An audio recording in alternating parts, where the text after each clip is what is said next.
It's a very different time with a different president. There's a lot a president can do on his own with regulatory reform, executive orders, and this president is certainly doing that. There's no doubt. He's keeping his word. But I would say, look, we just had an election. We'll have another one next year, and voters can have a say there. In the meantime, I love it when people write my office, express their concerns. This is a grassroots up approach. That's frankly why we have events like this, so that it's open to the public. So, grassroots up, we want to hear what's important to folks, and maybe we'll change our some of what we're doing. Some of the best ideas I hear from folks at events. It's not stuff that I come up with on my own. Since the inauguration, the president's been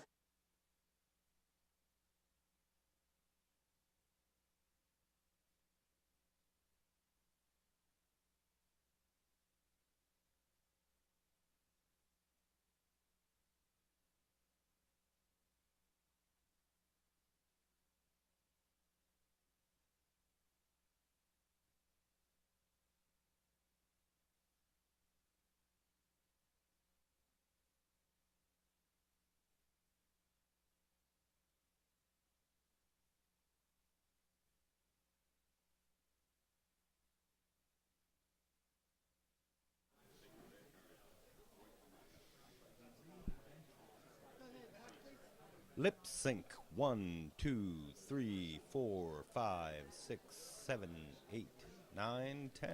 This is the lip sync test. The lip sync test. Check 1, 2, 3, 4, 5, 6, 7, 8, 9, 10. 1, 2, 3, 4, 5. 1, 2, 3, 4, 5, 6, 7, 8, 9, 10. Check, check, check. 1, 2, 3, 4, 5. The wind blows out and the bubble dies. The spring in tune and autumn lies. The dew dries up and the stars shot. Flight is past and man forgot. Check 1, 2, 3, 4, 5, 6, 7, 8, 9, 10. Jeremy, Jeremy, Jeremy. 1, 2, 3, Jeremy. 1, 2, 3, 4. Jeremy, drop the Jerabomb. Check, check. 1, 2, 3, 4. podium, please. Podium? I'm not going to talk at the podium right now.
Check 1, 2, 3, 4, 5, 6, 7, 8, 9, 10.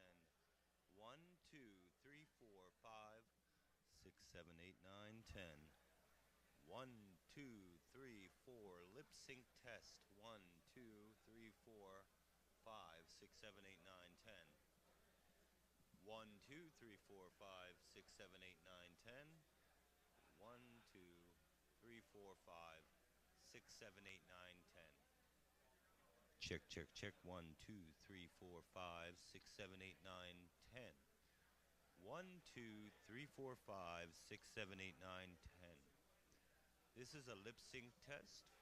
Audio test. Audio test. Audio 1. Audio check 2. Jeremy. Jeremy. 1, 2, 3, 4, 5. Are we happy? Are we happy? Janet?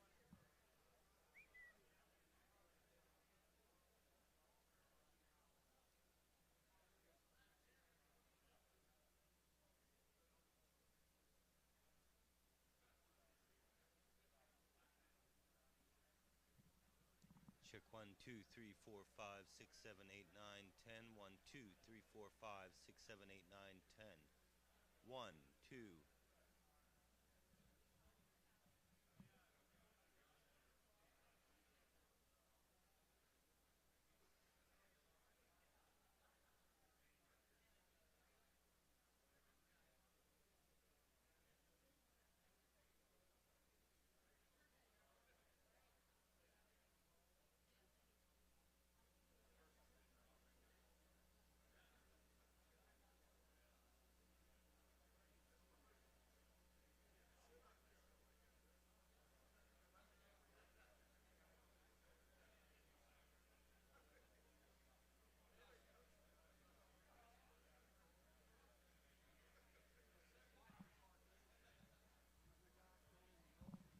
Another audio check 1, 2, 3, 4, 5, 6, 7, 8, 9, 10. Check 1, 2, 3, 4, 5, 6, 7, 8, 9, 10. Give me a little more gain there, John Hale. More gain. Check 1, 2, 3, 4, 5, 6, 7, 8, 9, 10. Check 1, 2.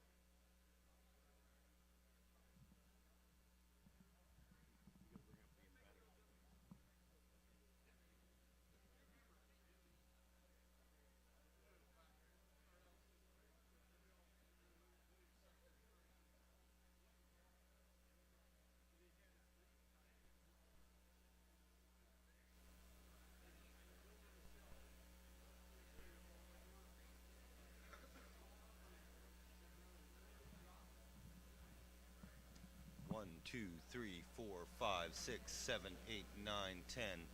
1, 2. 1, 1. Check 1, 2, 3, 4. I assume people will be a little louder. Check 1, 2, 3, 4, 5, 6, 7, 8, 9, 10. Audio check. This is an audio check. 1, 2, 3, 4, 5, 6, 7, 8, 9, 10. Check 1, 2, 3, 4, 5, 1, 1. This is a podium check. Audio. 1, 2, 3, 4, 5, 6, 7, 8, 9, 10. 1, 2, 3, 4, 5.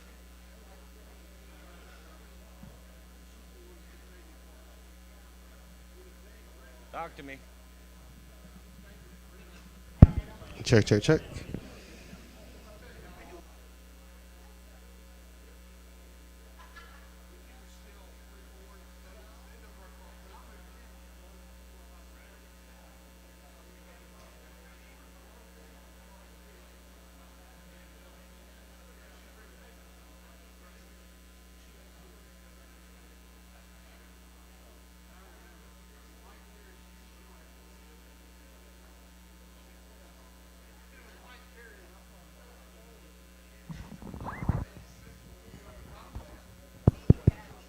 Testing 1, 2.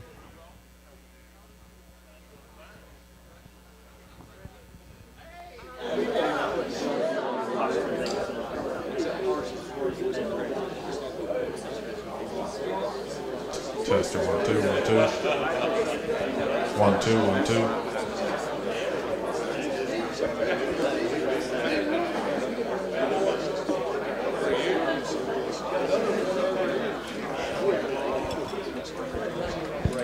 Check.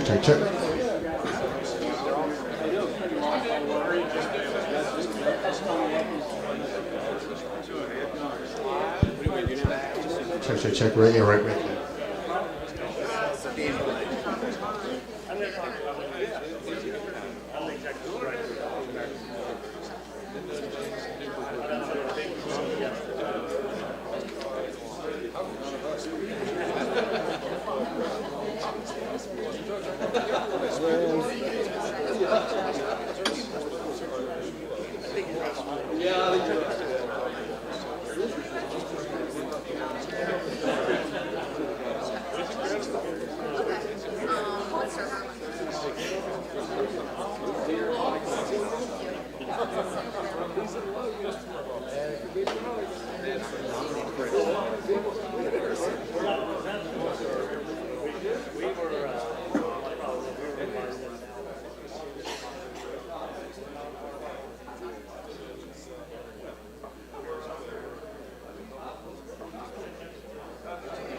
Check, check, check.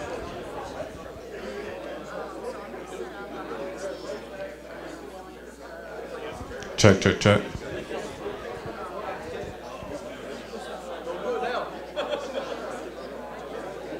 Check one. Check, check. 1, 2.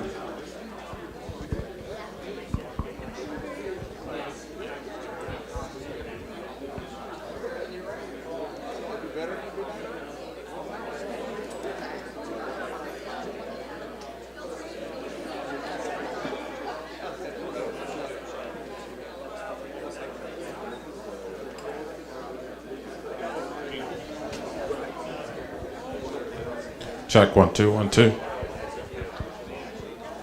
1, 2.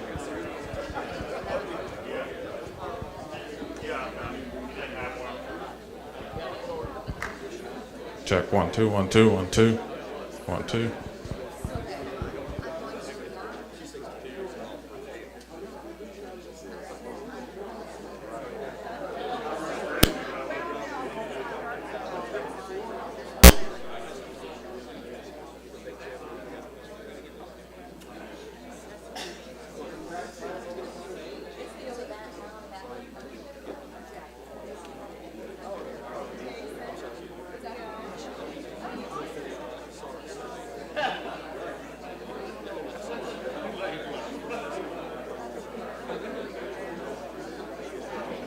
Check 1, 2, 1, 2. 1, 2, 1, 2.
Check 1, 2, 1, 2, 1, 2.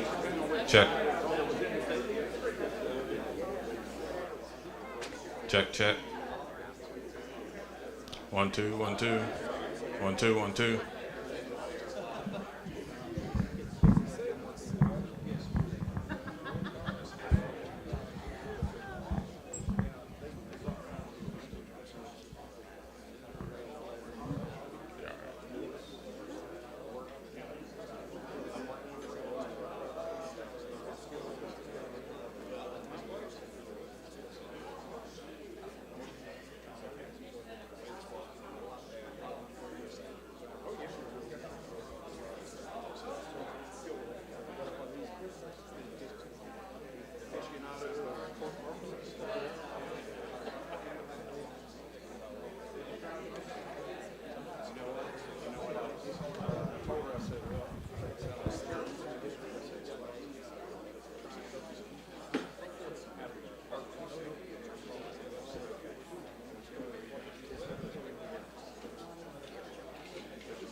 Checking 1 2 1 2 1 2 1 2. Check check. Check check.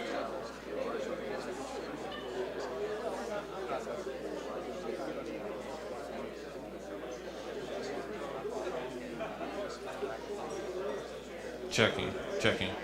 Check check. 1 2 1 2 check. Check check. 1 2 1 2. Check check. 1 2.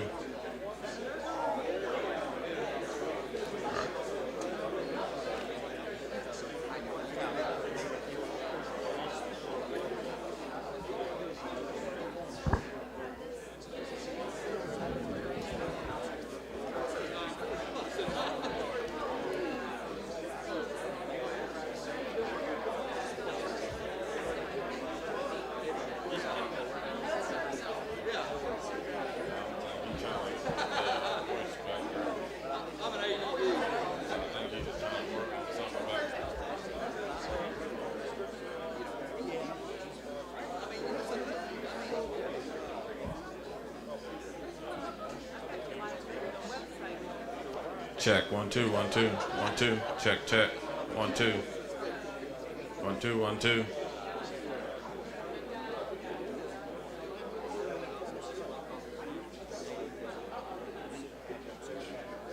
Check 1 2 1 2.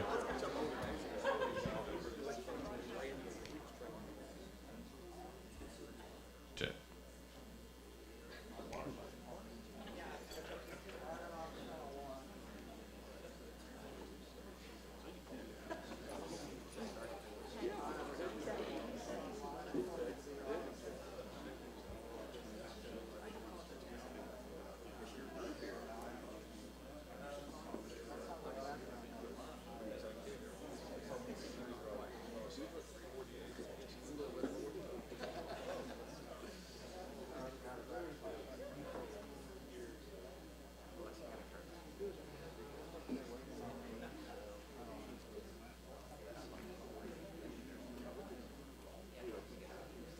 Checking 1 2 1 2 1 2 1 2.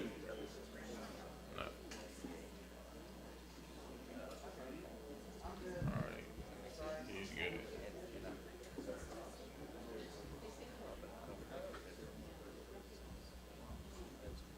Good morning, everyone. Thank you so much for coming to our policy forum today. We are so excited. Thank you so much for your patience as we are running a little bit late. Just wanted to give you a quick update. The Attorney General has landed, so we will be expecting him shortly and we'll begin our programming shortly. Once again, on behalf of the American Conservative Union Foundation and the Cardinal Institute here in West Virginia, thank you so much for coming. We're really excited about our programming and hope you are too. Have a great day.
I'm from Virginia, so I need a lot of help from West Virginians.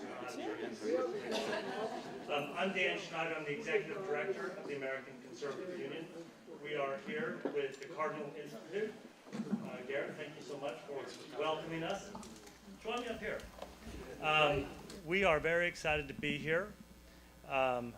We are based in the Washington, D.C. area. We've been doing these sorts of things for over 50 years. We like to partner with excellent organizations in the States. The Cardinal Institute is, how old are you now? 2 years old. 2 years old. Yeah. And last week. They're already making great progress. But we're excited to be here because we feel the momentum. We understand that that West Virginia is really improving. That's why the title of this is West Virginia on the Rise. And then we have a quote here from your governor. It's time for a gigantic decision. Why is it time for a gigantic decision? Well, the progress that we are feeling and we are starting to see is built on the fact that West Virginia is in trouble. We have an index that one of our economists is here, Scott. Scott, why don't you just quickly wave to everybody? Our economists have created an index that measures the health and well-being of families and the economy. We rank all 50 states. We do this every year. This index, it's a big thing. It has lots of variables going into it. And West Virginia doesn't do well, or it hasn't been doing well. But we're optimistic that things are changing here. We just met with many members of your legislature last night. And I broke some news to them last night. Last year, your legislature ranked 16th in the nation on another scorecard we have. This year, top 5 in the nation. Your own legislative body here is improving rapidly. And as your legislature works with your governor to make this a better place to live for families and for businesses and for entrepreneurs, we are optimistic we're going to see changes in people's behavior. We're going to be discussing the opioid crisis today. We're going to be discussing jobs. I want to turn this over to Garrett here for a little bit as he talks about the economy itself here in West Virginia. Garrett? Thanks. So again, my name is Garrett Ballinger. I'm the Executive Director of the Cardinal Institute. We're a public policy research organization here in Charleston, and we've been around for about 2 years. And just to echo some of Dan's points, as many in this room know, we're not doing terribly well. And that's what events like this are here to fix. We need to discuss these issues. We need to convene partnerships such as those between the Cardinal Institute and the American Conservative Union Foundation to have dialogue, to bring people together with different perspectives. I would just say that there's nothing cosmically preordained about our role and status in this country as number 50. And I think events like this are going to be necessary and critical to moving from 50 to something that we can all be proud of. So again, I would like to thank you all for being here. It's an honor to co-host this with Dan, and I hope you guys enjoy your time. Thank you. So for more information, we do have a booth here for the Family Prosperity Initiative. That's where our index is built out of. We also have a table here for the Cardinal Institute, and then we also have materials on our Criminal Justice Reform Center. Now the Attorney General has landed, and he is getting ready to speak. I'm looking to see if the chairman of my board is here. Matt Schlapp is the chairman of my board. If you watch TV, you see him 3 or 4 times a day. Matt, thank you.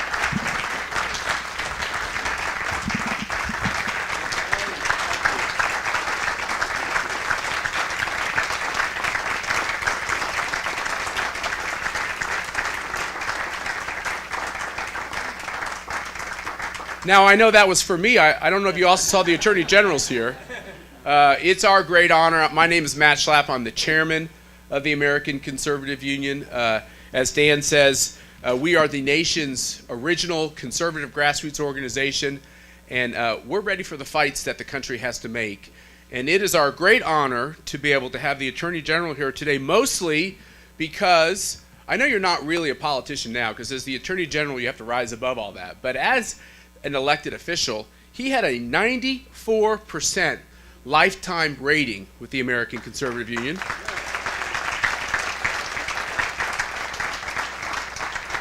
And for all you legislators who are here, and I know we were kibitzing in the lobby about how tough it is to always do the right thing and to stand up for your beliefs. We applaud all of you for doing that as well. So as the Attorney General of the state of Alabama, a longtime conservative voice in the U.S. Senate, you add that to a distinguished legal career, and I'm going to read this part because it's incredibly impressive.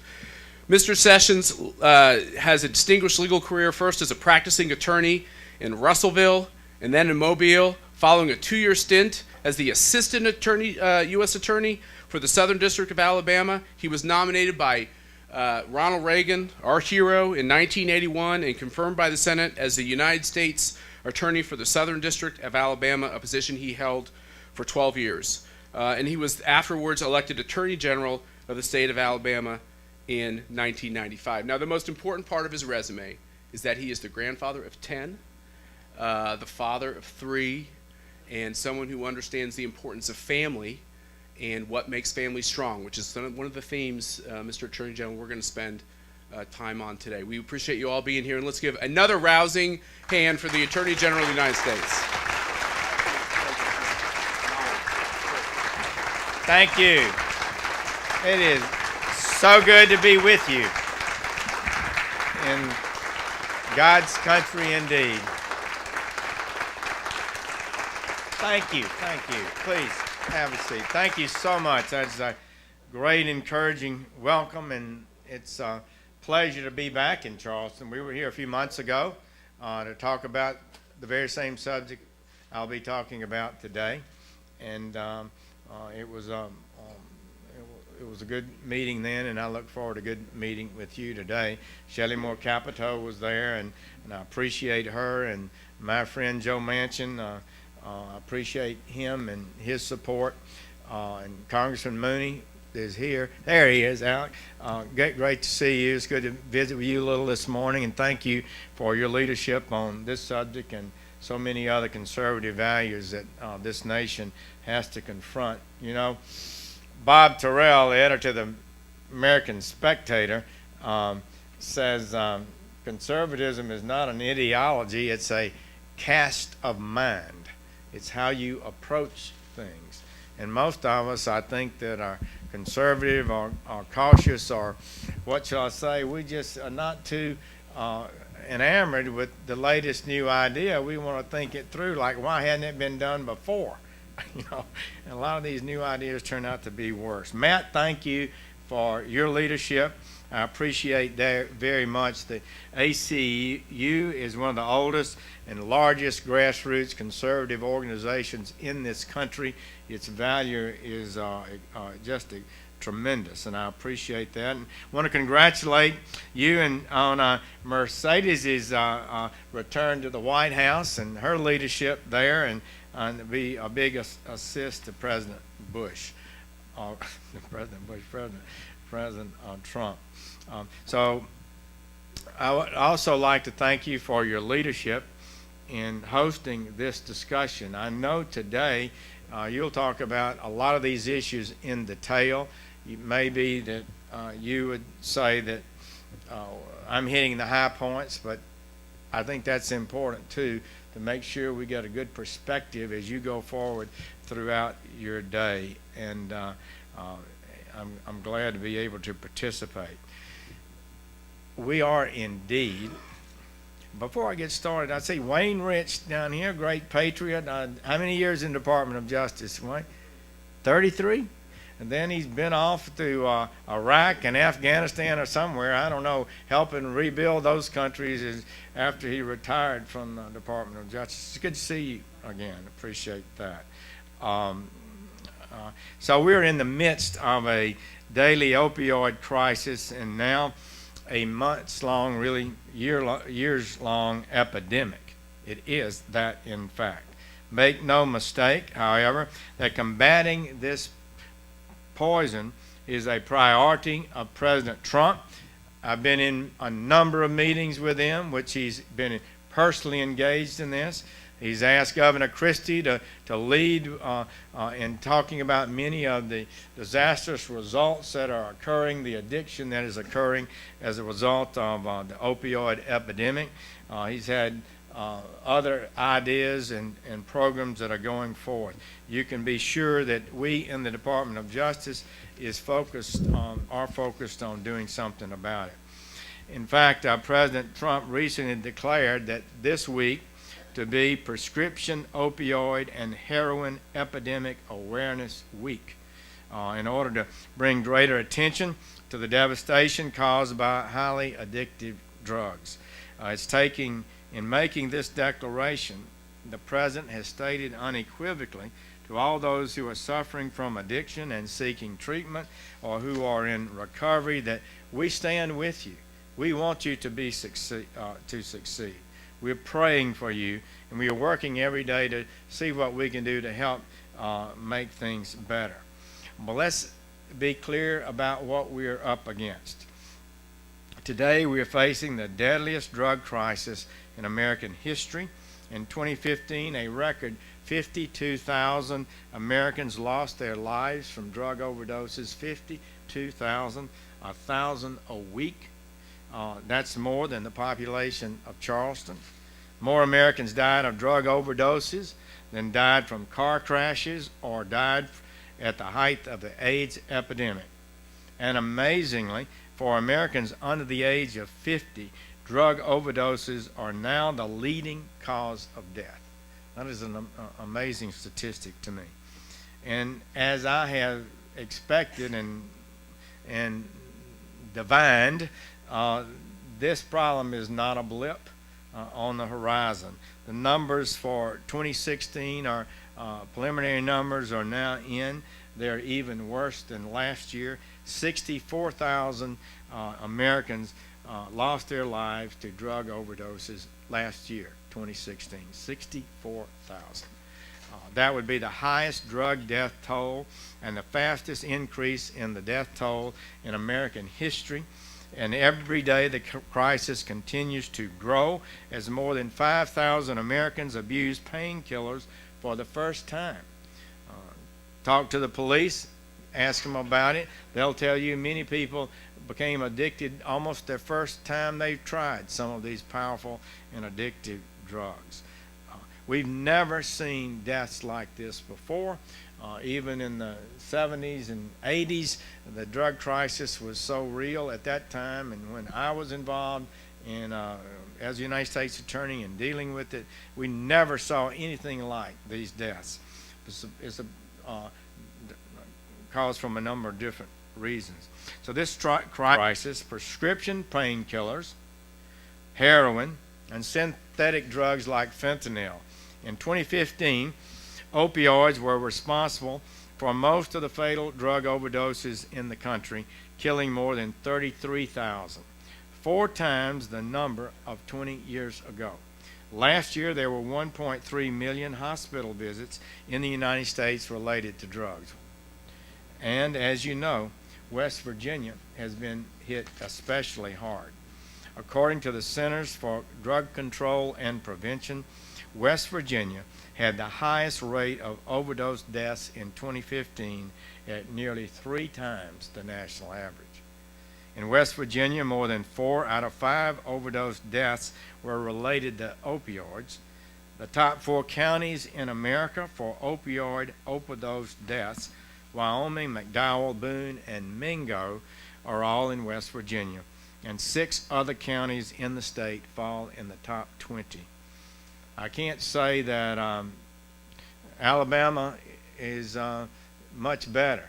We are number 1 in the nation and have been for 5 consecutive years in prescriptions per citizen. The deaths aren't quite as high, but they're increasing rapidly in Alabama. So you're not the only place, but it is a challenge to West Virginia in particular to meet this threat. These trends are shocking. The numbers tell us a lot, but they aren't just numbers, of course. They represent moms and dads and brothers and sisters, neighbors and friends and co-workers. They represent unique, irreplaceable people, our fellow Americans, Few of us, if any, are untouched by family or friends who've succumbed to this problem. These numbers represent the 26-year-old pregnant mother who overdosed here in Charleston, accidentally killing both herself and her unborn child. They represent the couple who were found dead in the Kernville home a week after they had overdosed on heroin. Tragically, their 5-month-old daughter was found with them, dead from starvation and dehydration. So I recently had the opportunity to address the National Alliance for Drug Endangered Children. It was during this event I was able to view this crisis through the eyes of a child. And think about that. Just imagine for a moment you're a helpless toddler who cries for her mother to wake up and the mother never does. Or the poor infant that is wailing in the NICU unit due to opioid withdrawal. You just entered this world and are already suffering from sins you did not commit. We must make progress for those currently afflicted and for those who have yet to be caught in this addictive trap. Drug dealers across America are profiting from the crisis. They are making the drug stronger and more deadly by lacing heroin with fentanyl, a drug 30 to 50 times more powerful than heroin, and carfentanil, a synthetic opioid, 100 times more potent than that. Carfentanil is, as you know, is so powerful that its main use is as an elephant tranquilizer. These drugs put bystanders and first responders at risk too. Exposure to even a few grams of fentanyl can be fatal. A police officer in Ohio suffered an overdose after brushing powder off his uniform after what was a routine traffic stop. Another officer in New Jersey was rushed to the emergency room after a puff of fentanyl came out while he was opening a bag. I know that the ACUF is committed to growing our economy and shrinking our government budgets, our deficits. It does exactly the opposite. It shrinks our economy and it grows budgets of the United States government and state governments. It is estimated that prescription opioid addiction costs our economy some $78 billion a year, and that illicit drugs cost us a total of $193 billion a year. Drug abuse reduces the productivity of our workers. It eliminates many otherwise qualified individuals from our workforce due to addiction and criminal records and drug use. It puts a strain on health care programs like Medicaid. It's filling our emergency rooms, our foster homes, our cemeteries. Every limited government pro-growth conservative needs to think about these things as we work to establish good policy. The point is that our country is advanced by having more Americans healthy, drug-free, and ready to go to work. Every addicted American reduces the productivity of America. We need to get our people working. We need to get our people working before we bring in workers from abroad, especially people who come unlawfully. This is a challenge for this country.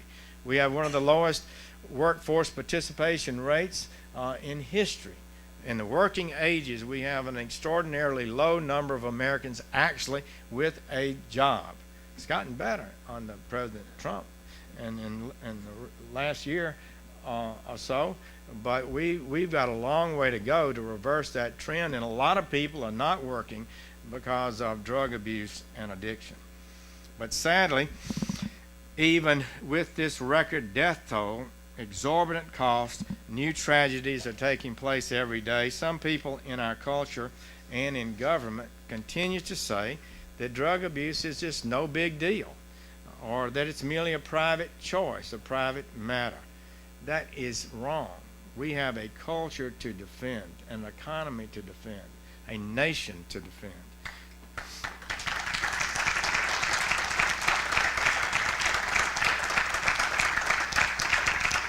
To confront a crisis of this scale, we must have a comprehensive antidote to the problem, and I believe and those of us who've been in it a while, like Wayne, I think would agree with this. Prevention, enforcement, and treatment. And enforcement in some ways is a part of prevention. Treatment is important. In some cases, treatment really helps break the cycle of addiction and crime, get people back on their feet and out of the clutches of drugs. But treatment can't be our only policy. Treatment often comes too late. It came too late for 62,000 people last year. By the time many people receive treatment, they, their families, and communities have already suffered terribly. The struggle to overcome addiction is a long process. It often fails. Sadly, it does fail too often. The best long-term solution is prevention. The best action is not to start. As Nancy Reagan said, just say no. Don't start. And prevention is what we at the department do every day, because law enforcement is prevention. Enforcing our laws helps keep drugs out of our country, drives up their price, reduces their purity, their availability, and their response. We have to have that kind of approach. We've had success at the department.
Yeah, I did.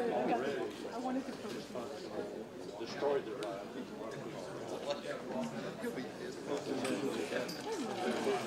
yeah, no worries.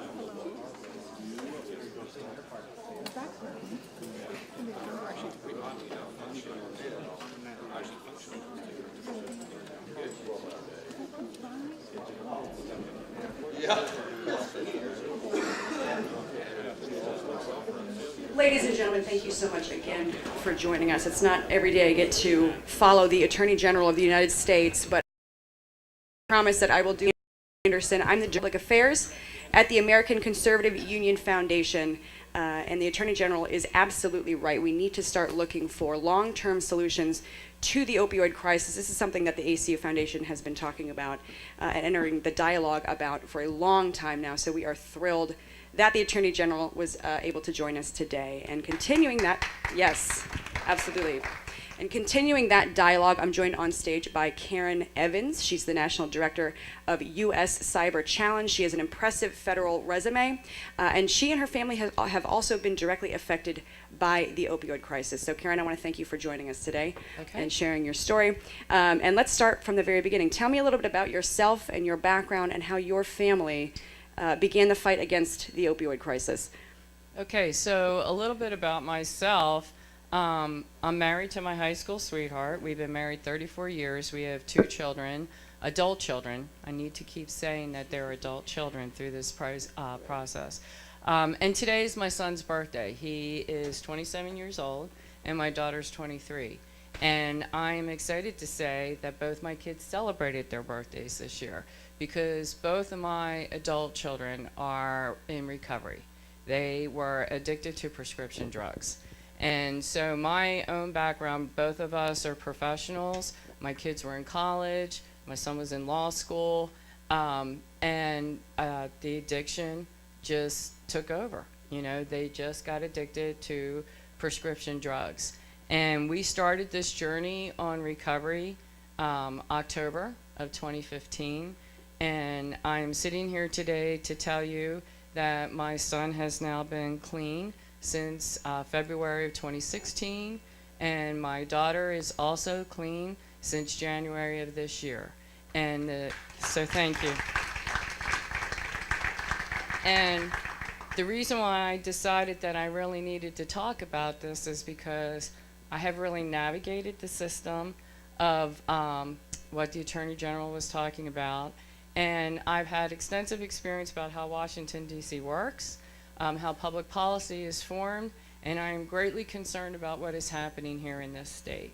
And so it has directly impacted us, and there are a lot of areas that need to be improved. Right. And so from your journey kind of with your children, I'm sure you know, and congratulations, by the way, on both of your children becoming success stories in this crisis. I think we need to be hearing. I'm glad they're not part of that.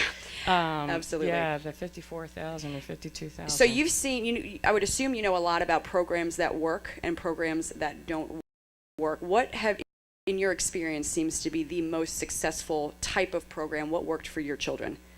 So there's a lot of discussion right now about, you know, like medically assisted treated programs going into 30-day programs. My real concern about this is that we are setting ourselves up for failure. And the expectation is for family and loved ones that if you go into a 30-day program, that you're going to come back home and you're going to be cured. And that is not the case. And what really is happening a lot with these programs is that you really have to look at, and I know the Attorney General talked about the treatment part, you have to really look at the individual and the individual's needs. So I have 2 children, and they are in programs that are, you know, 180 degrees apart from one another, because there is no silver bullet in this. There is no cookie cutter, hey, we can all do it this one way and the whole state is going to be fixed. Is that the programs need to be individualized because there's reasons why people become addicted to the prescription drugs. And so my daughter is successfully now in a medically assisted treated program. She's under a doctor's care. You know, she has, there's attributes that are associated with it, like life skills coaching, making sure that they can function. So things that we take for granted day to day is really a struggle for them as they're going forward. And my son is in a totally holistic program where he's not in any drugs, nothing, not even caffeine. They have taken everything out. It's it's very holistic. It's mental, it's physical, and he now works in the program himself, helping people, screening them so that they can get the help that they need, because not every program is going to work for every person. And when we spoke on the phone the first time, Karen, you said something that stuck with me, and I love this quote, and I want you to kind of delve into this a little bit deeper. You said, an individual doesn't go into recovery, a family goes into recovery. Just expound on that. I won't put words in your mouth, but that really stuck with me, and I think it's very correct.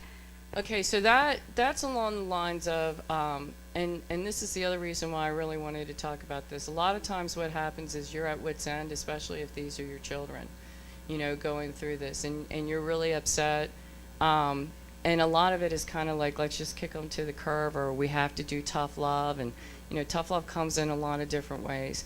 But the family has to heal. The whole family goes into recovery because it's not 30 days and done. And so I am going to point out my sister. My sister is here, who is a nurse practitioner. And she went on the journey with me because as a mother, you want to fix the problem. I'm trying not to get emotional. You want to fix the problem and you can't. You can't do it. You have to let go. And a mother becomes an enabler in this situation. Okay, parents become enablers because you don't want your child to go to jail. You know, you don't want your child doing stupid, dumb stuff that they do. You know, they do a lot of things and you get really angry. But you have to change your behavior as well. And the family has to go on this journey together, whether you're a spouse. I mean, you heard these stories about children from the Attorney General, little children. It is a family journey, and the whole family has to go into recovery because you have to understand what you're dealing with. And so they'll say the recovery is their recovery. It's an individual recovery. Just because I didn't take the drugs does not mean that I'm not in recovery myself, okay? Because there is a lot of things that happen, and the whole family is on this journey for a lifetime if you want to keep your family.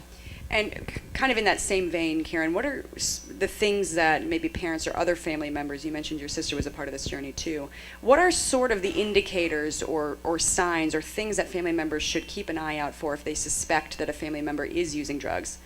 Okay, so first and foremost, as a family member, or you know, if you're directly impacted like myself, if you suspect anything, it is 10 times worse than what you think it is, okay?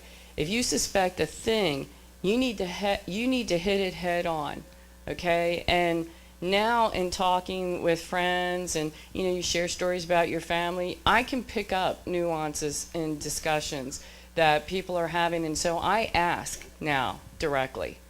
And I ask people about it, and they kind of are a little taken back. But I don't want people to have to experience the things that I've experienced. I want, okay, we're back on. And so I want people to be able to benefit from what we have done and how I've had to learn things. And so you need to ask. And the other thing is that as parents or as spouse, there is a lot of shame and guilt that you have over this situation, like, you know, I wasn't a good parent, I didn't do this, or, you know, and your children or the addict, if it's your, you know, significant other, also has shame and guilt. And the one thing is that you have to get beyond that. You have to really let that go, because that's part of the process in order to be able to recover from the situation that you're in. My next question probably is the most important one for the room or for anyone watching who does have a family member affected by the drug crisis or the opioid crisis or anything else. And that's, where can families find resources that do work? I know that you know what programs work, you know what programs don't work. We've talked a little bit about that too. But for anyone watching, for anyone here, for anyone that knows someone involved in the drug crisis and the opioid crisis, someone that's using, someone that needs help, where can people go to find resources to programs that actually help? So I had to do a lot of research for myself, and I would have to say it's not as easy as you would think, okay, which is really a challenge. And a lot of this, when you're in the crisis, you know, I'm all for capitalism is what we talked about.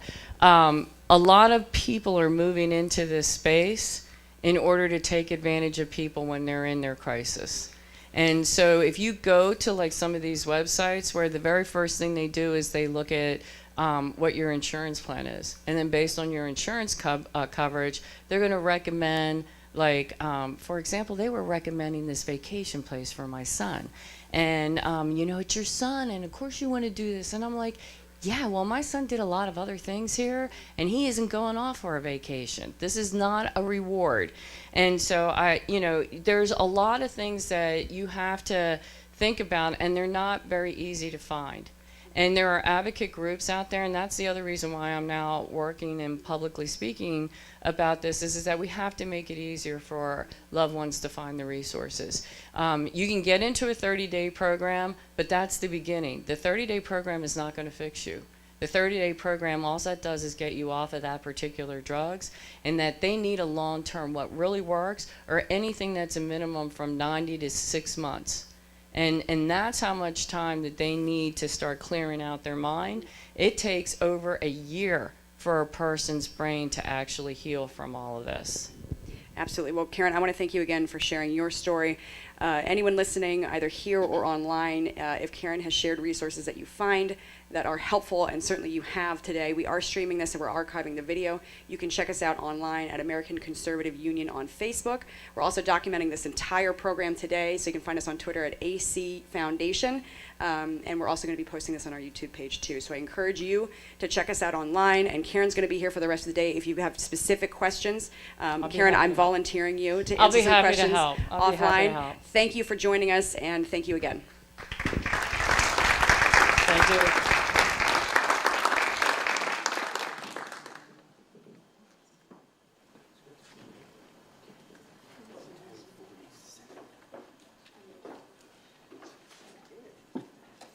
Thank you. We've got a set change. We need to add a couple. I don't think they like me.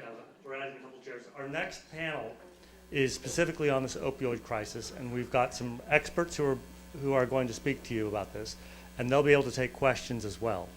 Our moderator for this will be the Cardinal Institute's own executive director, Garrett Ballingy. Garrett, why don't you and the panelists join us up here. We've got Pat Nolan. Where's Pat? He's outside. He's in a very colorful yellow plaid shirt. You can't miss him. Pat spent 18 years with Chuck Colson with Prison Ministries. He is a real expert on criminal justice reform and sort of the criminal justice response to the opioid crisis. Karen Evans is joining us again on stage. Dr. David Black, who has just walked up behind me, is the leading authority in America on, well, yeah, sure, on marijuana usage and other drug-related issues. Garrett, let's see. Here's Pat Nolan. Thank you. No worries, Pat. Let's see, does everybody have a mic now? Okay, I'll be able to hand a mic. No, we've got microphones.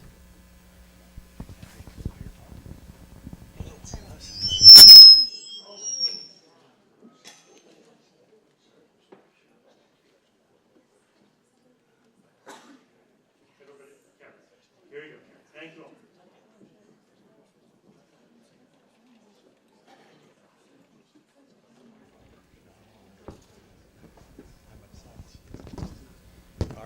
Again, thank you everyone for being here. Can you guys hear me in the back? Again, my name is Garrett Ballingy. I'm the executive director of the Cardinal Institute here in West Virginia. We're a research nonprofit, 501c3 that's been around for a couple years now. And thank you for being here. This is a critically important topic, and I'm super excited to be speaking with 3 experts of this level. Just to give you a little bit of the run of show, I'm going to do an introductions for everybody, and then we're going to get right into moderator Q&A, and then it's my hope that we can leave about 10 minutes, right around 11:20 or so, for audience Q&A. So, just before I get into introductions, I want to give a few stats just to set the stage for what I think most people in here are unfortunately all too familiar with, and I'm using a lot of the same stats as Attorney General Sessions. I promise you I did not copy his work before this. But every day 90 Americans die after overdosing on opioids. As Attorney General Sessions mentioned, the economic burden of this crisis is nearly $80 billion a year. On a hot August day in 2016, 1 hour west of here, we had 28 overdose cases in a matter of 6 hours in Huntington, West Virginia. And in 2015, 30-some thousand people died from an opioid overdose. and West Virginia having the highest rate among those. Clearly, this is a national crisis, and unfortunately, I think we are sitting in ground zero. But luckily for all of us in this room, we have 3 experts here that's going to help us solve this issue. You guys have already heard from Karen, but I'm going to introduce her again anyway. Karen Evans is serving as the National Director for the U.S. Cyber Challenge. The U.S. Cyber Challenge is the nationwide talent search and skills development program focused specifically on the cyber workforce. She serves as an independent director, venture partner, and outside manager for publicly traded companies. She's also an independent consultant in the areas of leadership, management, and strategic use of information technology. She retired after nearly 28 years of federal government service with responsibilities ranging from GS2 to presidential appointee as the administrator for e-government and IT at the Office of Management and Budget. Mrs. Evans' 2 adult children, as we know, Jacob and Samantha, both suffer from addiction to opioids, and they're on a lifetime journey of recovery as a family. Next to Karen, Dr. David Black. Dr. Black earned his undergraduate degree from Loyola in Baltimore and doctorate degree in forensic toxicology from the University of Maryland at Baltimore. He is also a fellow of the American Board of Forensic Toxicology and a fellow of the American Institute of Chemists. Dr. Black was department head and director of toxicology for Maryland Medical Laboratory from 1982 to 1986. He is currently a clinical associate professor with an appointment in pathology, microbiology, and immunology at Vanderbilt. In 1990, Dr. Black founded ACUF Sciences Corporation, where he served as chairman and CEO until October of 2016. ACUF provided services as forensic chemical and drug testing laboratory specializing in zero-tolerance drug testing. Dr. Black is also the founder and president of Second Vote, a research organization monitoring corporate social activism. Dr. Black served in the U.S. Marine Corps from 1966 to 1969 and in combat in Vietnam from 68 to 69. Dr. Black lives in Gallatin, Tennessee with his wife, U.S. Congressman Diane Black, and they have 3 children and 6 grandchildren. And then to my immediate right, Pat Nolan. Pat is the director of the American Conservative Union Foundation Center for Criminal Justice Reform. Mr. Nolan is a leading voice on criminal justice reform, highlighting the skyrocketing cost of prison, fiscal responsibility in the criminal justice system, and reforms for nonviolent offenders. He recently moderated a prominent panel at CPAC on prison reform, which featured Texas Governor Rick Perry, that received widespread media attention. He's also the leader of the Right on Crime Project, a national movement of conservative leaders supporting sensible and proven reforms to our criminal justice system, policies that hope to contain prison costs while keeping the public safe. Pat's opinion pieces have appeared in numerous outlets such as the Washington Post, the Los Angeles Times, the National Law Journal, National Review Online, and Washington Times. You've probably seen him on Fox News, Lou Dobbs, Religion and Ethics News Weekly, Michael Reagan, Hannity, Montel, and others. Pat earned his bachelor's in political science from USC, Southern California, and he and his wife have 3 children. The Nolans live in Leesburg, Virginia, and are members of the St. John Apostle Parish. So welcome, what a panel, fantastic.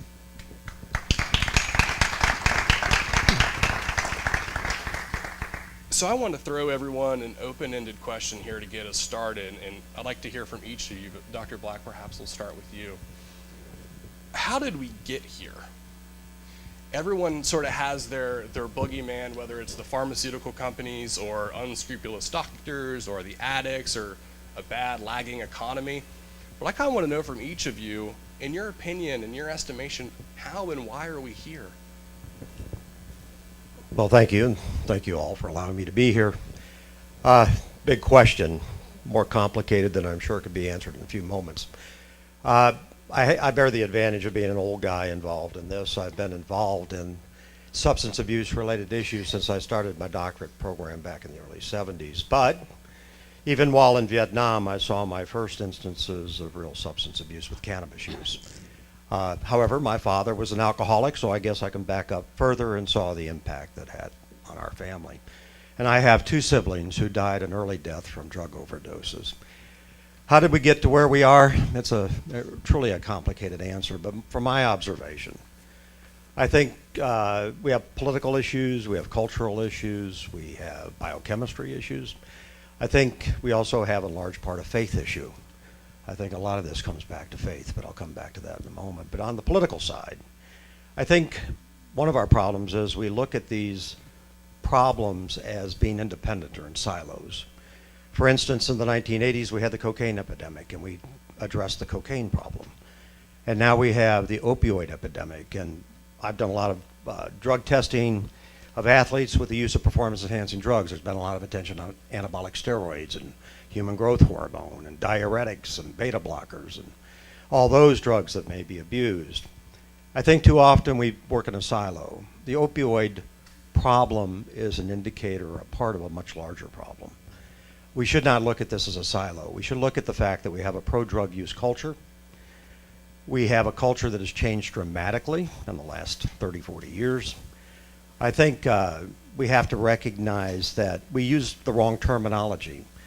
And I came in at the very end of Attorney General Sessions' comments, but I would say we should never use the word war on drugs, because that implies we're going to have victory. And there's never going to be victory on this issue totally.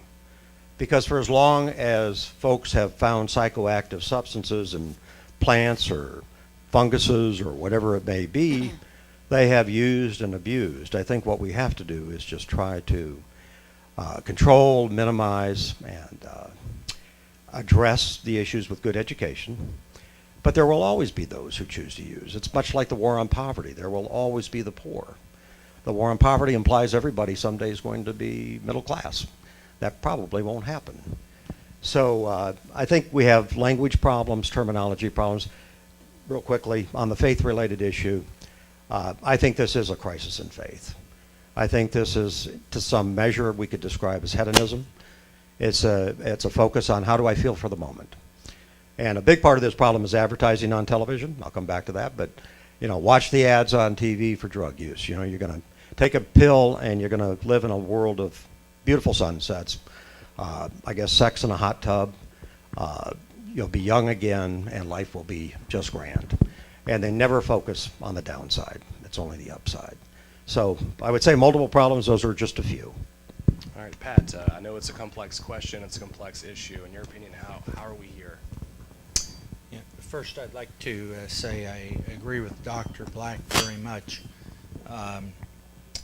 Our changing mores as a culture have caught up with us, and in a society that says there is no good or bad, everything's situational, why not do what makes me feel good? Why not cover up any pain or anguish with substance?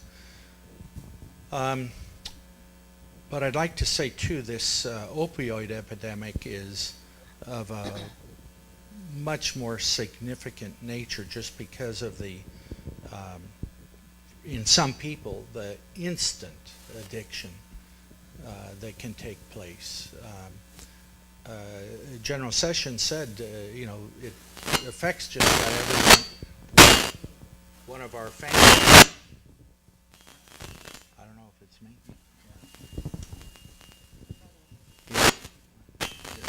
Turn this off and see if that helps.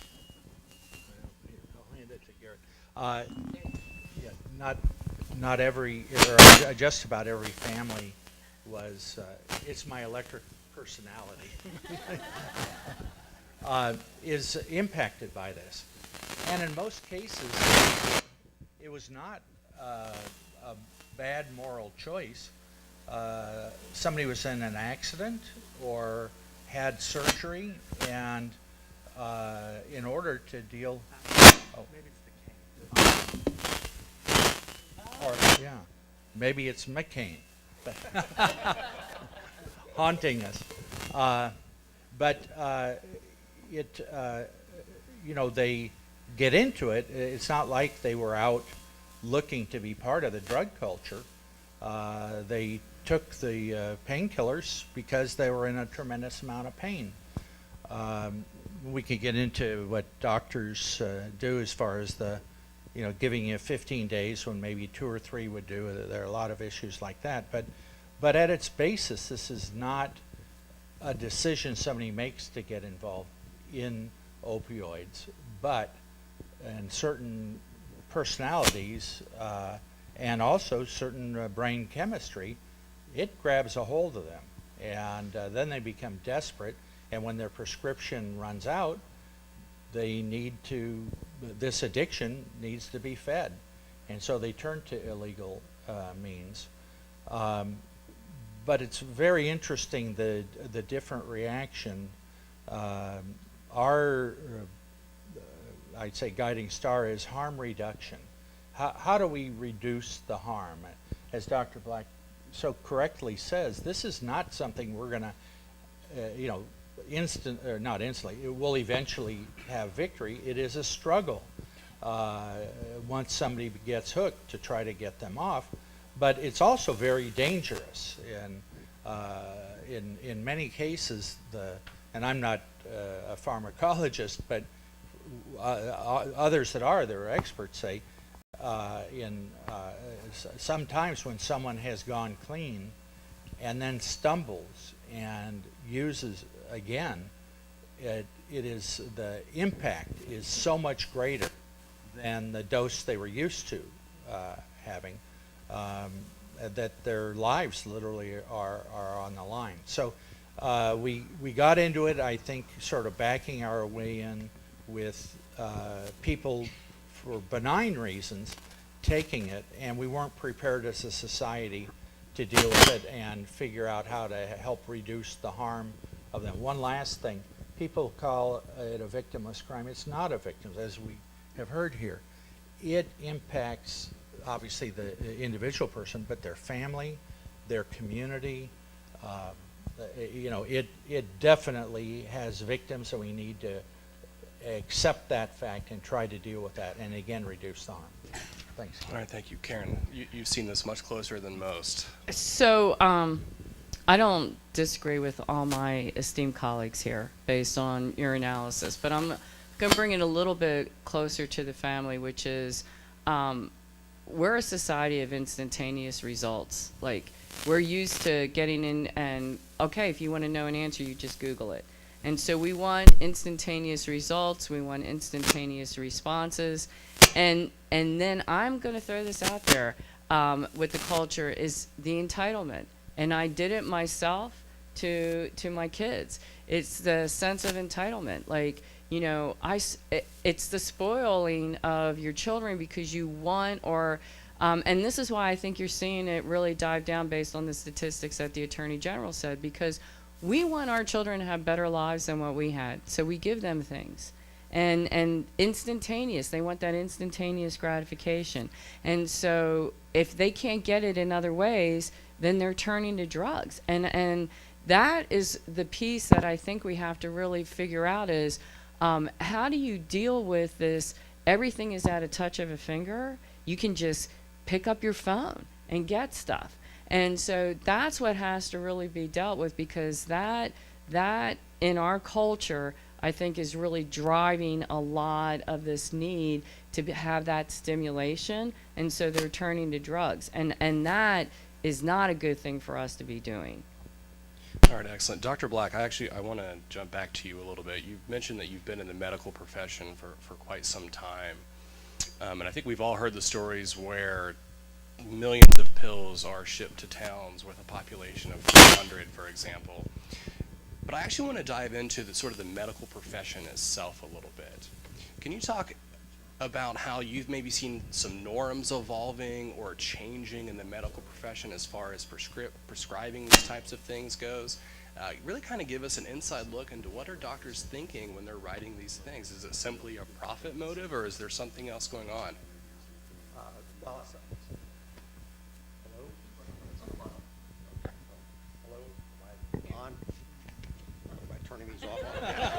Hello, we'll try this again. Oh.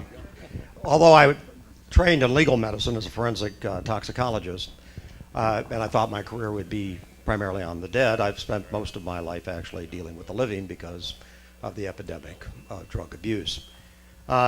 Yes, there have been changes. When I first began in my doctorate program, and I do autopsies, and we do an autopsy and we look at what chemicals might be on board at time of death, we might find alcohol, and we might find alcohol plus one or maybe two other drugs. But today at Aegis Sciences, we would do postmortem death investigation work. And at time of death, we would find 6, 7, 8 drugs on board. And our indoor record is probably around 18 or 20 drugs on board at time of death.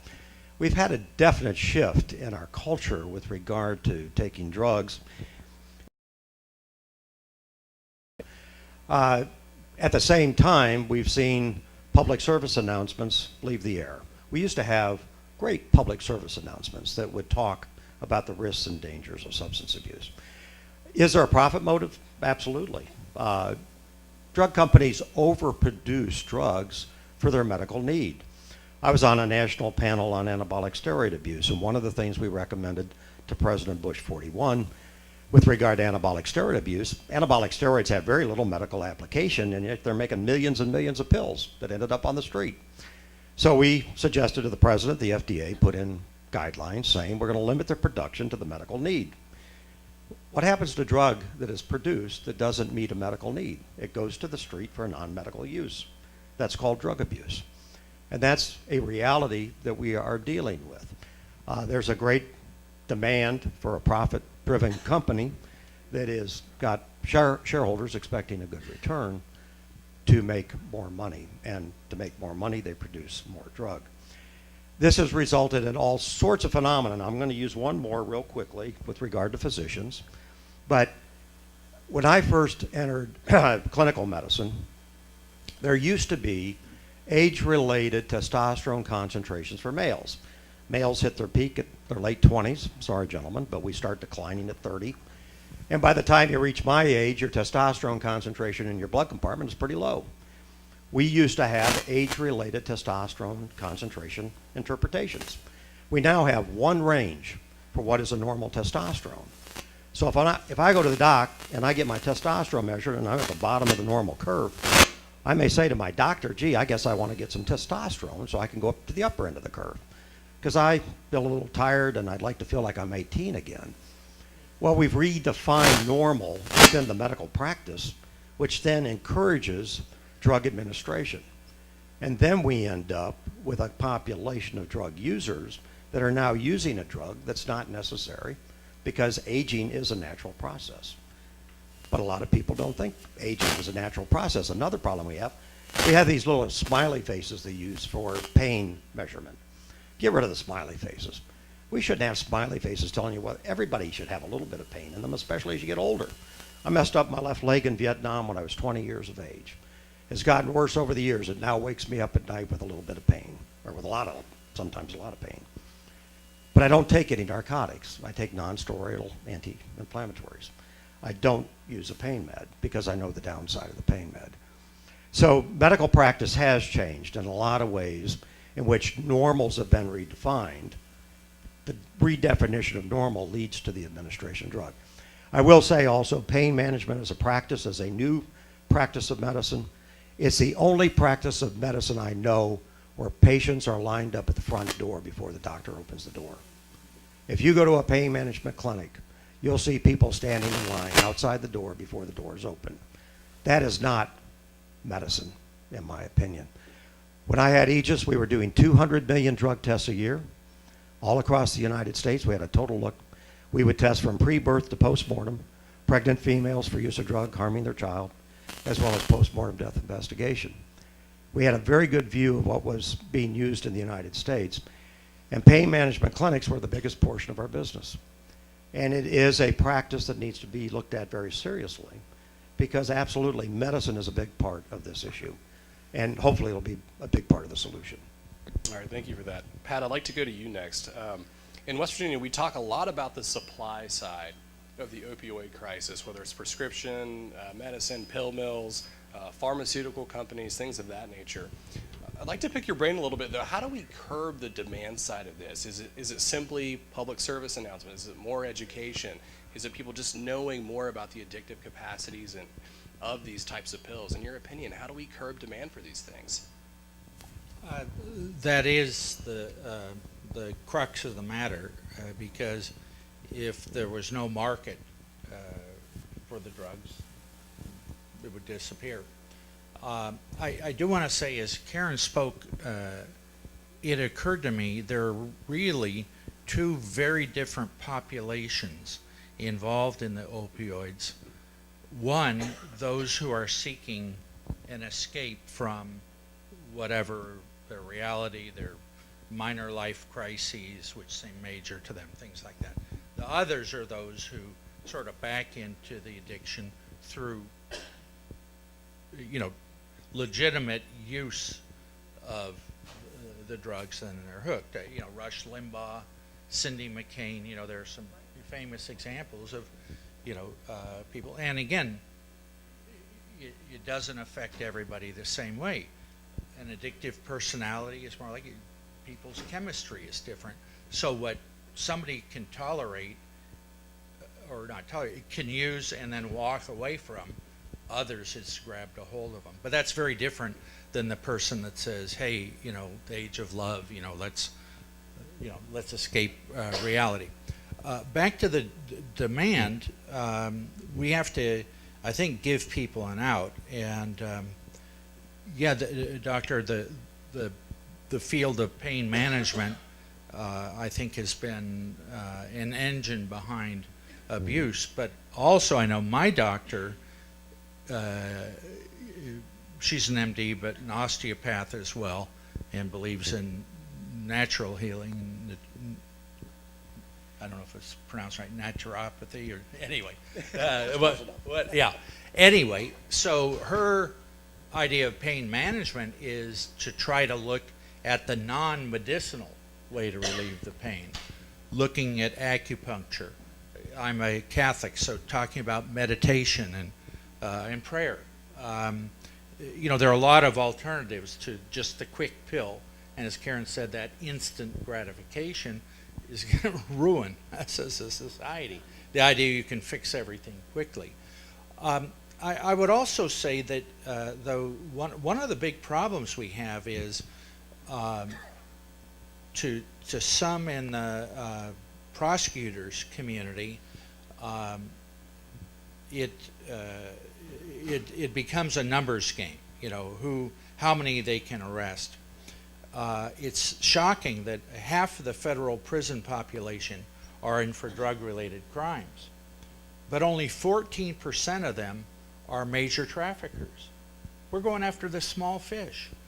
And of course, the kid selling drugs on the corner is wrong, but when he's arrested, by the time he's finished being booked, they already have a replacement for him on the street.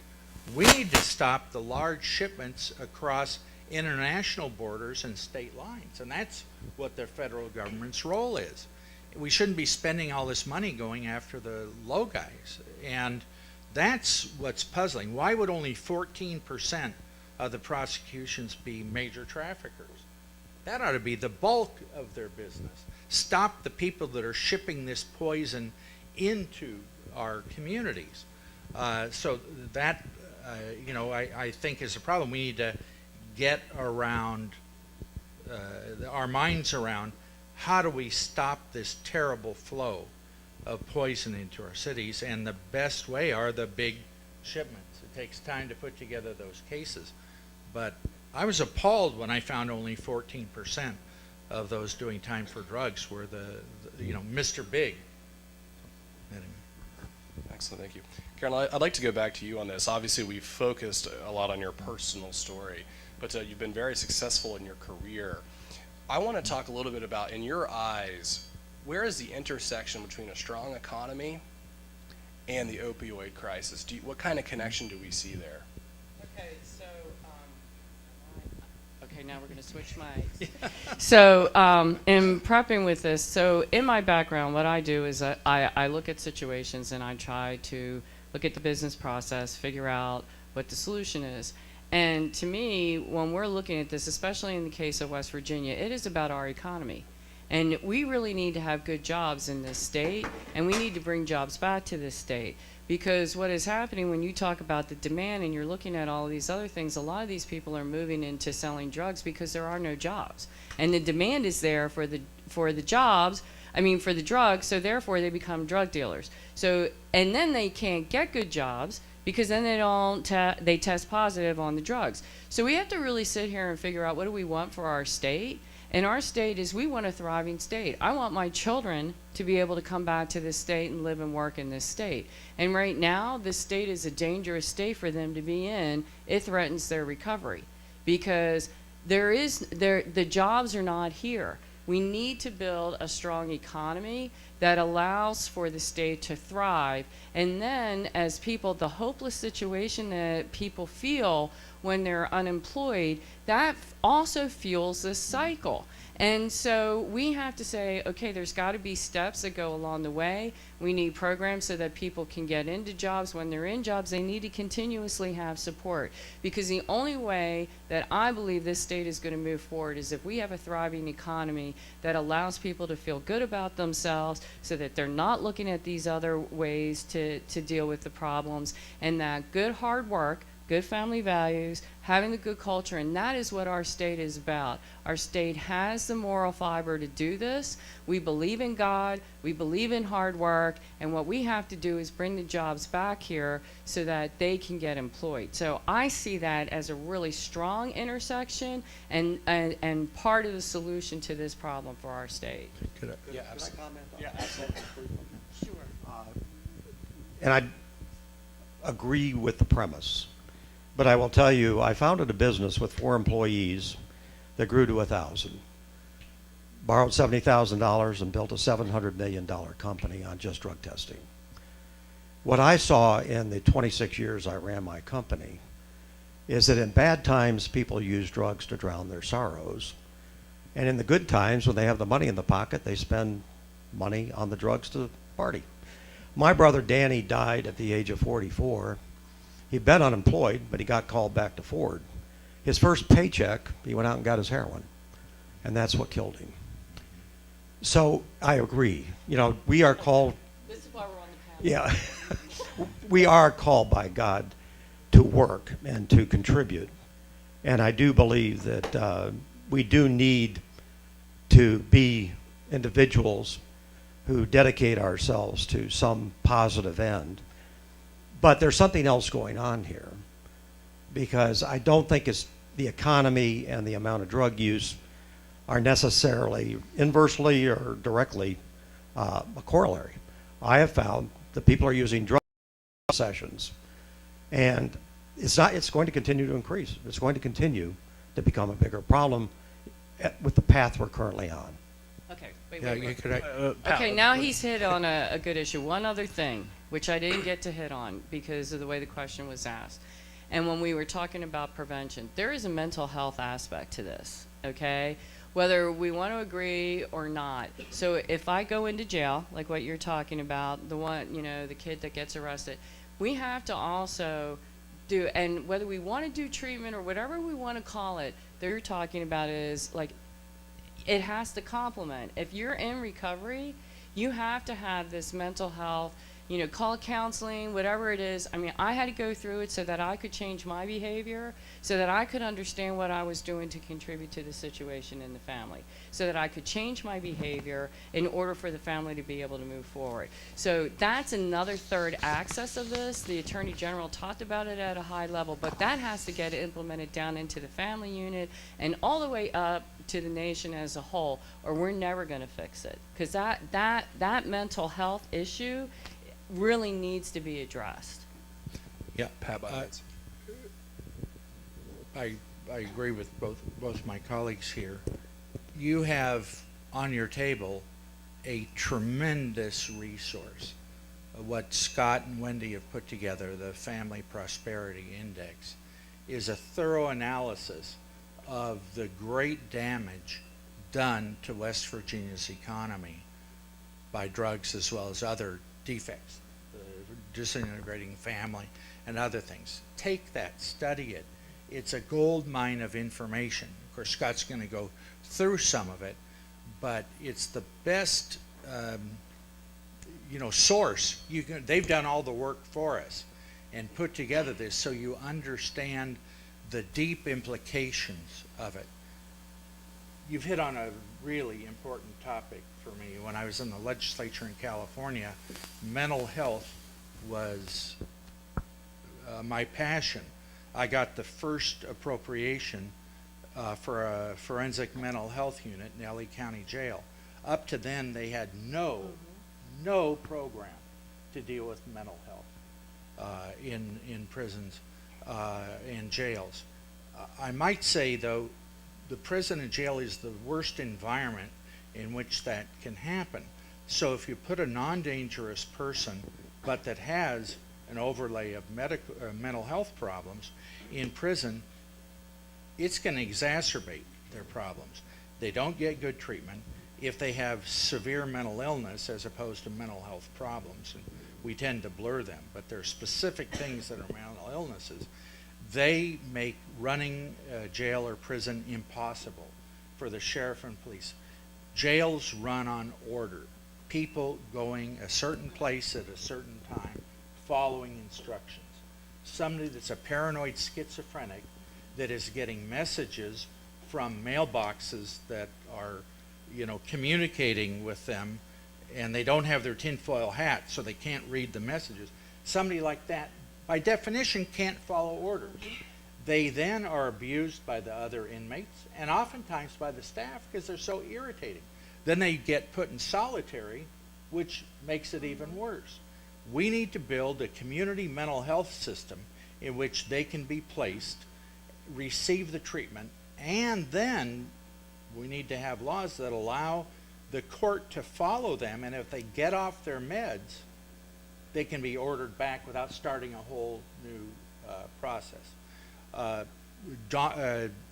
Congressman Collins from Georgia has a tremendous bill for them in a non-custodial setting. Obviously, if they're dangerous, they belong in. But if they're not dangerous, one last thing, if you take a low-level drug offender and put him in a cell with a violent prisoner, who do you think is going to come out more like the other? Acceptance in Western society. It is a chemical of great harm. It's a drug of great harm. The problems are many that are associated with this plant. But what we have in this country are about 5 billionaires who are determined to have it legalized. And the pathway is very clear. They start first by producing products like ointments and lip balm that have cannabis in it for no good purpose except to say this is a good product. And then they try to get it legalized for medical purposes. And then from the medical, they go to the legalization completely. But cannabis, if you look at the 11 to treat nausea associated with chemotherapy. So this is a bigger problem in the making, and this is one of the reasons why I say this problem will get worse before it gets better, because our trend is a pro-drug society. We're becoming a dopamine-driven society. We want instant gratification, and that is leading us to a very dark and bad place. Lastly, if I may, I do believe this is a faith issue. I always, when people come to me about the drug abuse problem, whether I was administering the NASCAR program, WWE, 150 college programs, I always direct people to pastoral counseling programs. You don't even have to pay for it if you can't pay for it. There are pastoral counseling programs that will deal with substance abuse of all types. But they will treat you holistically. They will look at the spirit as well as the individual. They will not just treat the physical. They will look at the soul and the spirit of the individual. All right, thank you, Dr. Black. Maybe quick 10 seconds, yeah. Okay. I'm agnostic on it, but I will say two things. One is prohibition hasn't worked. There's more marijuana available. When I was in prison, there was plenty of marijuana available, and if we can't keep it out of prisons with barbed wire and guards with guns, it's foolish to think we can stop it. Number two, there's really no violence associated with marijuana use. Now, the trafficking is another question, but there's far more damage done by people on alcohol. The most damage on somebody on marijuana is they attack the Cheeto rack at the 7-Eleven because they have the munchies. And then economically, it's devastating because I don't know any pot user that has ambition. They become unfunctioning as an employee. They have no ambition. They lose all effort. Anyway, so you know, it's a mixed bag. But the question is, you know, we can try to stop it all we can. We haven't come close to effectively. Could I make just one quick comment? Really, yeah, we've got to. I apologize, but I have to respond. So I have testified in cases of violence with the use of cannabis. It does precipitate psychotic episodes. It does lead to schizophrenia. It does lead to violent behavior. I have testified in such cases. But I've heard many times all it does is lead to violence in the snack aisle. That is not quite true. I came up with that line. Well, frankly, no, that's a common statement, untrue. But this is a more complicated story, and I know this is not a debate, so thank you. And I think it goes back to your point. Everyone go research this for yourself. There's a lot of medical and scientific literature, and I think this is a fantastic way to end. Thank you to our panelists for a very invigorating discussion.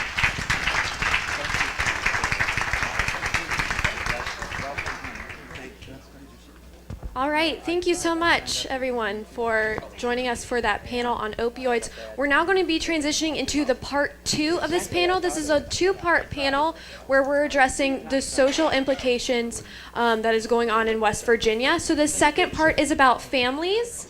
And with that, I think we're ready to go.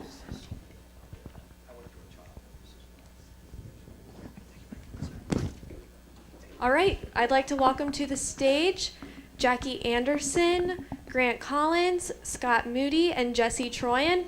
They will be introducing themselves, and then we'll dive into the panel.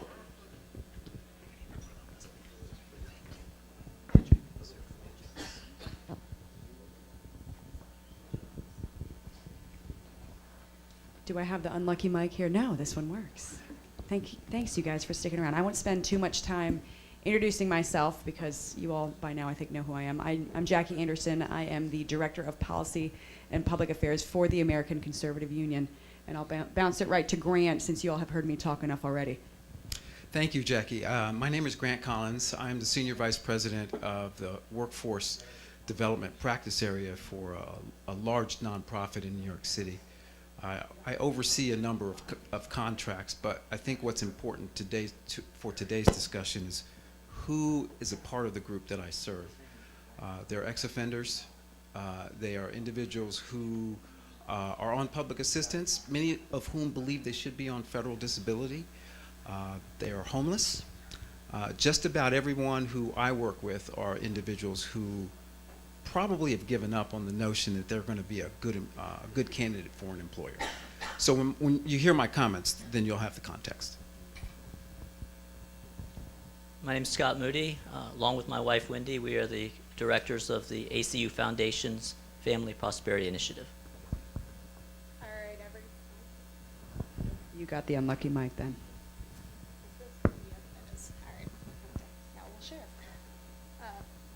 All right, before we get everything kicked off here, I just want to remind everyone that right after this session, or this panel, we'll be serving lunch. Afterwards, as it shows on your nice, lovely little sheets here, we'll be hearing from West Virginia Attorney General Patrick Morrisey, another panel, and this one is actually on the economy, minus the families panel.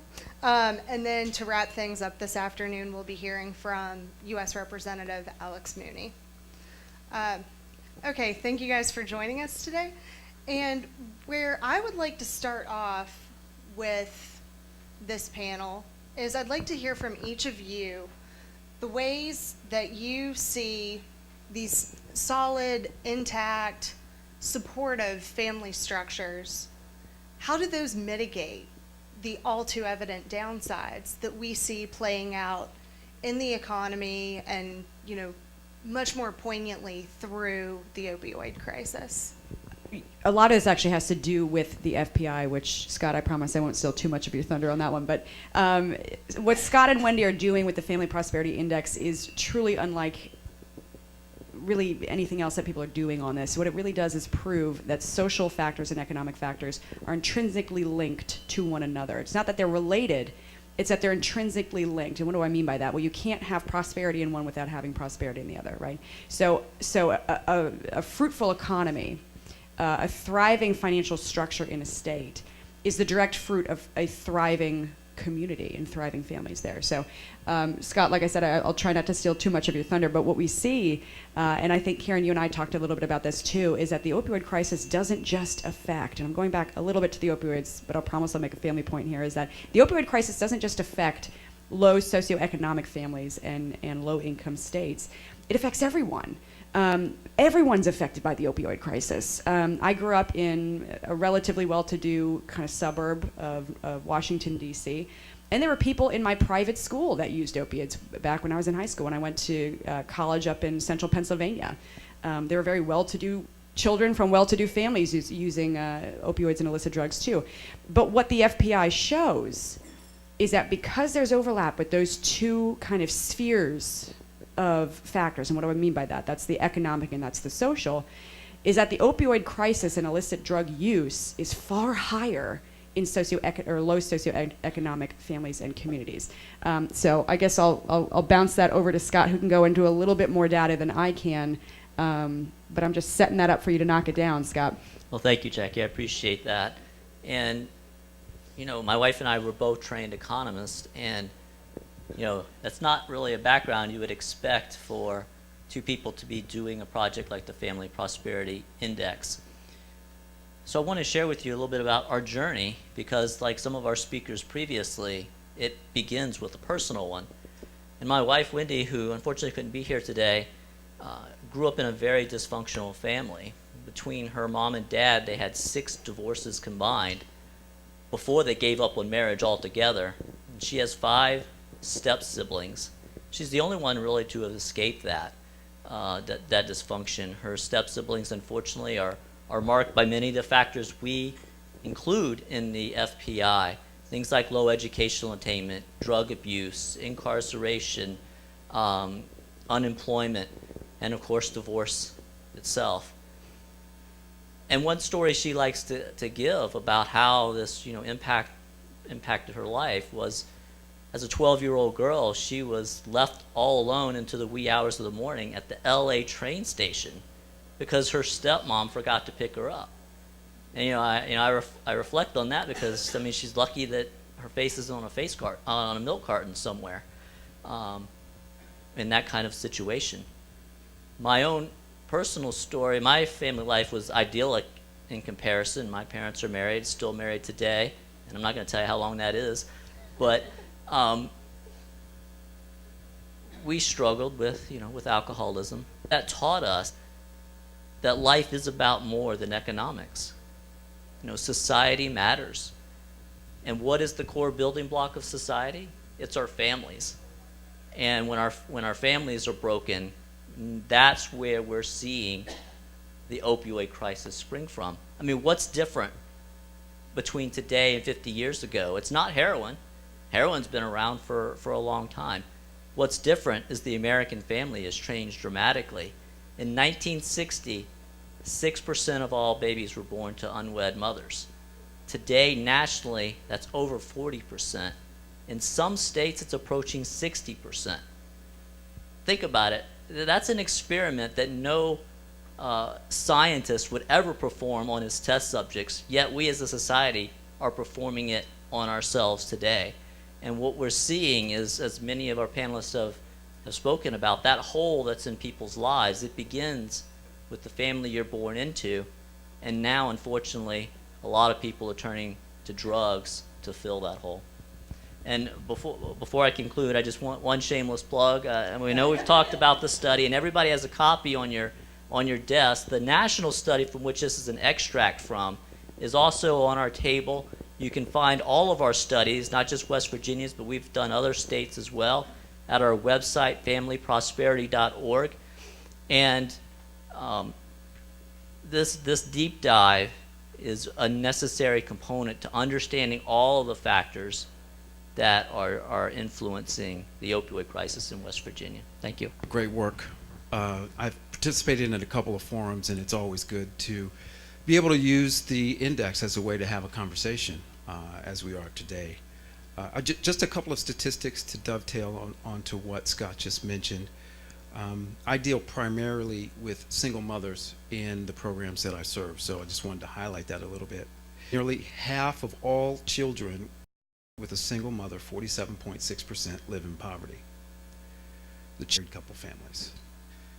The second statistic I want to share with you is according to the Columbia University's National Center for Children in Poverty, 45% of people who spent at least half of their childhood in poverty were poor at age 35. Among those who spent less than half of their childhood in poverty, just 8% were poor at age 35. So the interventions or the ideas that we're coming up with, it's not just for the adults. It's always going to have an impact on that next generation. So part of our solutions and thoughts going forward really need to keep that in mind. Okay, well, I'm going to dive into the questions here to begin. So this one, I'm going to kick off with you, Scott, and then Jackie, feel free to chime in as well. What effects do you see playing out in the coherence of families and perhaps these broader familial communities as a result of the rural geography and as a result of that sparse population density in a state like West Virginia? Well, the opioid crisis has certainly been centered in the rural parts of the country. We recently did an event in Maine with Governor LePage because Maine is also, as all of New England, is suffering also under a major overdose crisis. Very rural states, much like West Virginia, and when you look at some of the larger states, it's the rural areas within those states that are suffering. And a lot of that has to do, I think, with the economic displacement that's occurred in rural areas. There's a new hypothesis floating around from two economists, Case and Deaton.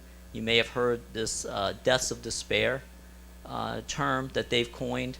And basically what's happening is white middle-aged men, their mortality rates are rising in America, not happening in other industrialized countries. And if you they attribute that to the pressures of the American dream, in essence. A lot of these small towns, if you grew up, whether it was in Maine or West Virginia, if you grew up 20 years ago, they were prosperous towns, some of the wealthiest towns around. But when their industries left and their towns started dying, if you grew up in that environment, how do you believe that the American dream is still alive? And so that, again, that's kind of creating a hole in people's psyche that that they attribute, that their hypothesis is that they're attributing sort of that psychological impact. And that's why we're seeing it first in rural areas, because the deindustrialization impacted rural areas first. Yeah, and just on that note, I'm glad that Scott brought up Maine, because we did just do a policy forum up in Maine too, and there's a lot of parallels between what's going on in West Virginia and what we see in Maine. Now, in West Virginia, this is the bad part of the good story. There's a lot of money. That's the good part. The second part is this. In 2015, of every 100 poor families with children in West Virginia, only 19 received TANF cash assistance, down from 31% in 2001. During that time, West Virginia slashed its spending on core activities, even as the number of families with children below 50% of the poverty level went up. So there is, because it's block granted, the state has full control over that money and the way in which it chooses to spend that money. So that's one underutilization. I got a couple more. For everyone who works, who has children, let's go with 2 children, married or single, and make between $15,000 and $25,000 a year, there's a program called the Earned Income Tax Credit that will put in their pocket $5,300 of cash, okay? There are other programs that particularly low-income people qualify for that we may have not used. They're called asset building programs. Essentially, if you put down some money, they match it, okay? And the federal government has a program called Assets for Independence. I looked on the website for the past 3 years to see if I could see West Virginia. I did not see any grantees in the state of West Virginia over that time frame. So that is, again, a match in rent. If you start at $100, can amass enough money to make a down payment on a home. So if you just imagine these streams braided together, it doesn't require any new money. It just means that someone would need to champion and help coordinate those resources so that people could in fact thrive. Because I believe you can thrive really from wherever you sit right now. You just have to get started. And this is a great way to reward work and to improve the economic situation in those homes so that the individuals can actually live above the poverty line. All right, thank you. I'm going to circle it back to the FPI again. So, Scott, in the FPI, the report repeats time and again that religiosity is an important thing, so many of the forces that diminish the quality of life in West Virginia, as well as, you know, any other state. And with that in mind, do you see any sorts of policy changes at all that could be feasibly implemented that embrace and enhance those positive spillover effects? And also, how do you see cultural transmission mechanisms being altered to reach those same types of outcomes if policy isn't necessarily the vehicle that we need to focus on? Absolutely. You know, West Virginia is ranked overall 50th in the index, but the one silver lining in there is your religiosity score, which we measure as weekly church attendance, and you're ranked 10th in that area. And what the literature is clear about, and I have a chart in the study that shows this very strong relationship between religiosity and illicit drug use. So on the one hand, we have, like my home state of New Hampshire and New England, which is the least religious areas of America, and a very high illicit drug use rate, compared to states like Utah and the Deep South, where they're very religious and a relatively much lower level of illicit drug use.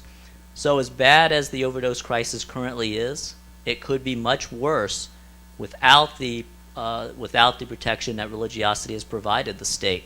And it's not just a matter of prevention of using drugs, it's also on the treatment side. The most effective treatment, drug abuse treatment out there are religiously themed treatment centers. And this gets to the policy question. You know, all too often in policy circles, there's now a growing, knee-jerk reaction that anything religious has to be pulled out of public policy. And that would be tragic in this situation, because we're talking about people's lives here. And so whether it's in the criminal justice system or the Medicaid system, if you're going to fund substance abuse treatment, you have to involve the religious community, and you have to get them continue to fund their services as well. And this goes also to your very communities about whether or not, government's not going to solve the opioid crisis. It's not going to happen. And we've talked about other panelists how this is a community-wide problem. Intrinsically linked to fostering healthier families, family culture, and we know that's intrinsically linked to fostering a more prominent and vibrant and structured economy in states. And of course you have prosperous communities, you get prosperous states. What does that make? That makes a prosperous nation. So be courageous in that fight, because those numbers really do prove a lot.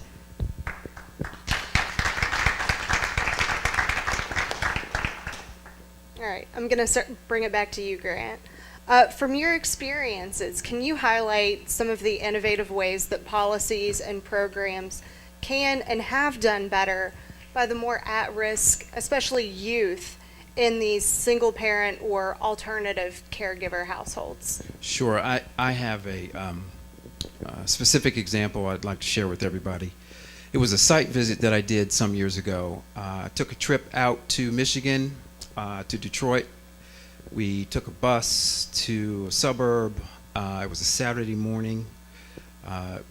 We got there before 8 o'clock. I walked in the door. There was a Ford Motor Company engineer, instructor, who was asking the group to recount the 7 simple machines. Well, I missed that class, so I didn't really know what they were talking about.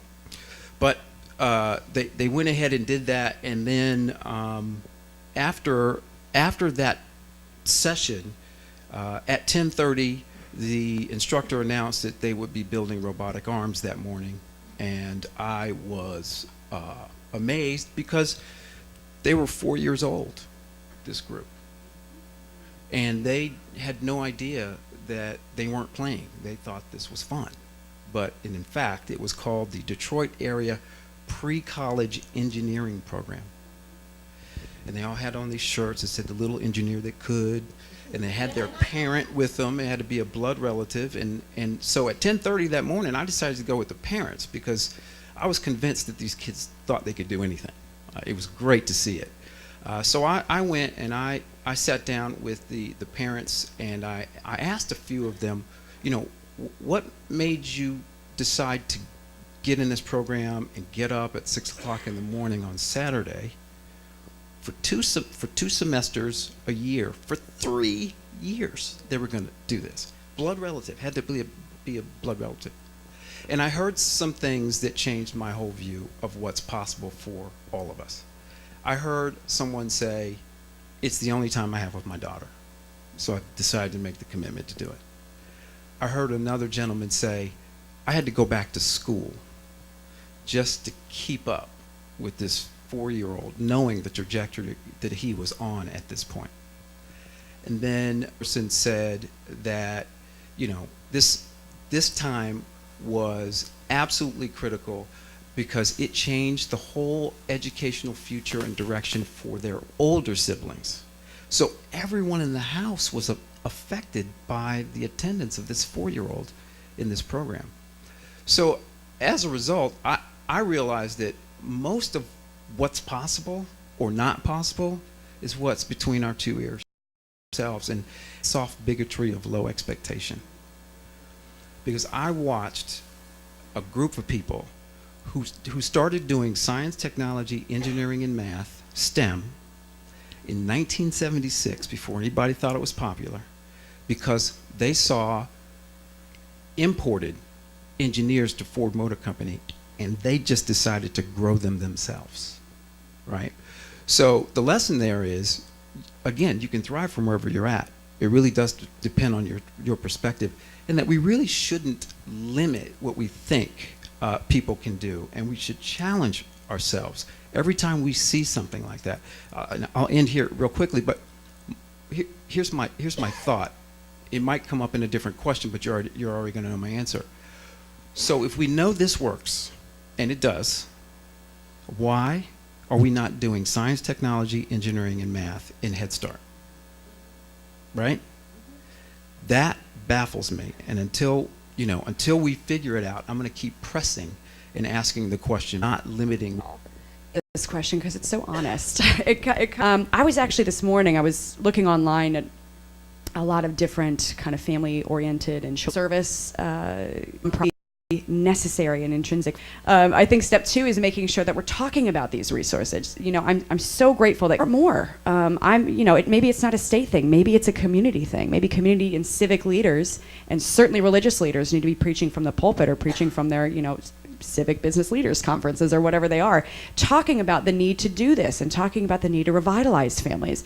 I work with a lot of nonprofits across the country that delve specifically into these issues. A lot of them are dedicated to marriage retreats, marriage counseling, things like Big Brothers, Big Sisters. If someone needs extra tutoring, okay, here we are to do this. It's a 2-prong approach, I think. I think it's talking about this stuff, and some of it is hard. Some of it is just saying, oh, West Virginia's 50 on the FPI, and that's not so hot because there are 50 states, so that means we're kind of at the bottom of the barrel there. But let's talk about it. Let's pinpoint the problems. Let's figure out why that is. Let's figure out how we've gotten there. And then let's make resources available to fix the problem.